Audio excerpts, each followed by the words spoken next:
Hi friends, ఈరోజు నేను పచ్చిరొయ్యల ఆవకాయ చేస్తున్నాను. ఇది మాకు కాదు, మేమైతే నీసు తినట్లేదు.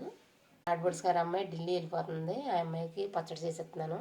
చికెన్ ఆవకాయ పెట్టాను కదా, అందులో కావాల్సిన మసాలాలే ఇందులో కూడా పడతాయి. గ్యాస్ మీద పెట్టేసుకుని ఇందులో కొంచెం ఉప్పు వేసుకుని ఆగిలేసేసుకుందాం. కొంచెం పసుపు. 5 కేజీల రొయ్యలు మొత్తం ఇవి కూడా చికెన్ ఆవకాయలు వేసిన మసాలాలే ఇందులో పడతాయి. లేకుండా ఆగిలేసేసుకోవాలి. ఆయిల్ వేసి పెట్టాను కనుక ఇది కాగిన తర్వాత రొయ్యలు వేపాలి. ధనియాల పొడి, బిర్యానీ మసాలా, సాల్ట్ ఇవన్నీ వేసి కలిపేసుకుందాం. ఈ రకంగా వేగాలి, బంగారపు రంగు వచ్చేలాగా. ఇది ఎక్కువ వేగిపోకూడదు, లేకపోతే బిగిసిపోద్ది పులుపు తగిలి. ఇప్పుడు అల్లం వెల్లుల్లి పేస్ట్ వేపేసుకుందాం. నూనెలో చింతపండు కూడా వేసేద్దాం. వెల్లుల్లి చింతపండు వేగిపోయింది. ఇప్పుడు ఈ రొయ్యలన్నీ ఇందులో వేసేసుకుందాం. మసాలాలు కలుపుకున్నాయి.